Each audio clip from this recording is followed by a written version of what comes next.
Yeah, wow, what a great turnout and real demonstration of community spirit. This is fantastic. Thanks to each of you for your commitment to community and hopefully to public service. Andrew Allen, I'm the new CEO, 62 days on the job of Youth and Shelter Services, loving every minute of it.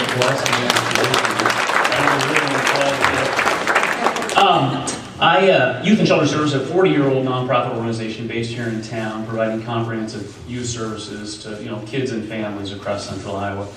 As you know, Iowa schools are under ever-growing pressure on their teachers for instructional time and to do more with fewer dollars. Last year, Youth and Shelter Services provided nearly $300,000 worth of services to 2,900 students at no cost within the AMES Community School District. Do you support continued collaboration with YSS, providing free services like substance abuse prevention and intervention, child abuse prevention, mentoring, pregnancy prevention, and counseling services on-site at AMES schools?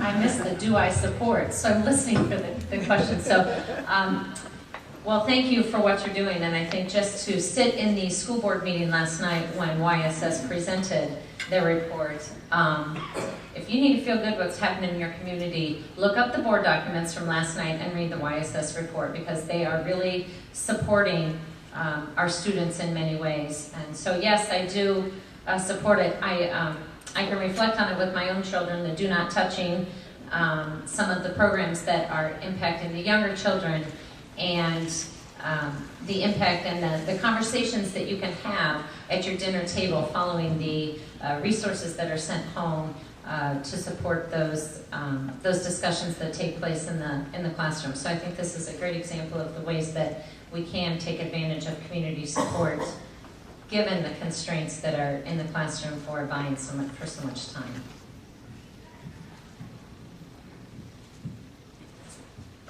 Thank you for the question, and thank you for your service to YSS. And we look forward to having you in our community for a while. YSS does so much in our schools and doesn't cost the district anything. It's a great organization. They do quality work with our students. We're very, very lucky to have them. The programs are not just limited to prevention programs. They do also a lot of treatment programs that are probably cost just as much as the other ones.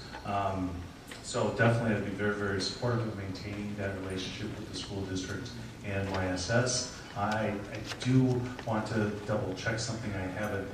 At last night's meeting I was almost also there, but one of the programs I was that I think have been a very big success was the Do Not Touch program. I'm concerned that might be being phased out or something. I'm not quite sure what's going on there, and I want to promise that somebody that I can dig into it to get an answer for that program, because I too have seen those program materials come home with my children and said, hey, they're a great opportunity to break that ice for a parent, to have that discussion sometimes.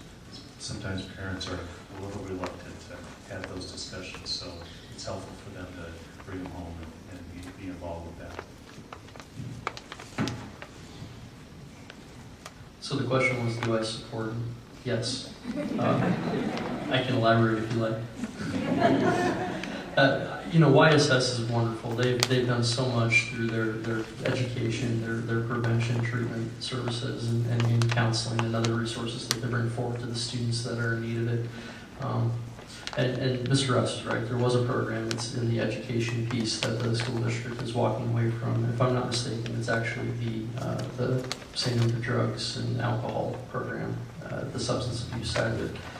And if I'm not mistaken, it was because there was some miscommunications during the last year with the person who was putting on that training, and they didn't coordinate properly with all the classes. And the school district had several complaints to come in from some of the material that was covered and how it was covered, and I think they just decided that at this point that after the conclusion of this year they're going to walk away from that piece of the program.